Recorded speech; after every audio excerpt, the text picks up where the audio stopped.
लगन एक ज़बान एक दहन पंजतन के नाम पर निसार है।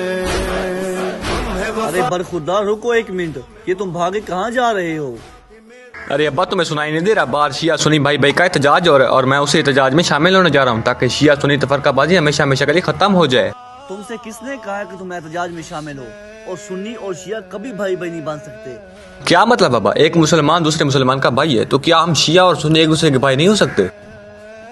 अरे बेटा, शिया बहुत सा शिर्क करते हैं और उनकी बहुत सी बातें हम सुन्नियों से अलग हैं, इसलिए सुन्नी और शिया कभी भाई भाई नहीं बन सकते।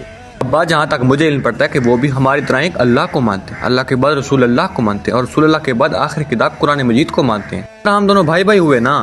बस खामोश, तुमसे मैंने कहा है कि एहतजाज में नहीं जाना, बस। अरे चाचा तोफ़ा अलैहिस्सलाम मदद।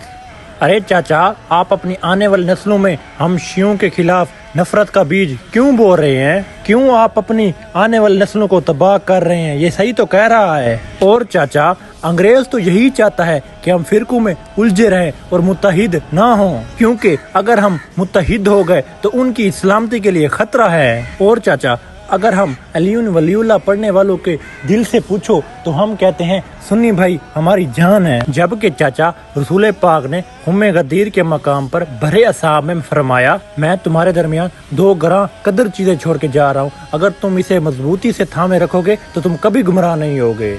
एक कुरान और दूसरी मेरी अहले बैत। तो क्या चाचा हम कुरान और अहले बैत को मानने वाले कभी एक नहीं हो सकते? क्यों नहीं बेटा, बेशक अब हम मुत्तहिद हो के रहेंगे। और अब्दुल्ला, जाओ और एहतजाज में शामिल हो जाओ ताकि सुन्नी शिया के दरमियान तफरकाबाजी हमेशा हमेशा के लिए ख़त्म हो जाए। लगन एक ज़बान एक दहन पंजतन के नाम पर निसार है। हम है वफादार खुदा।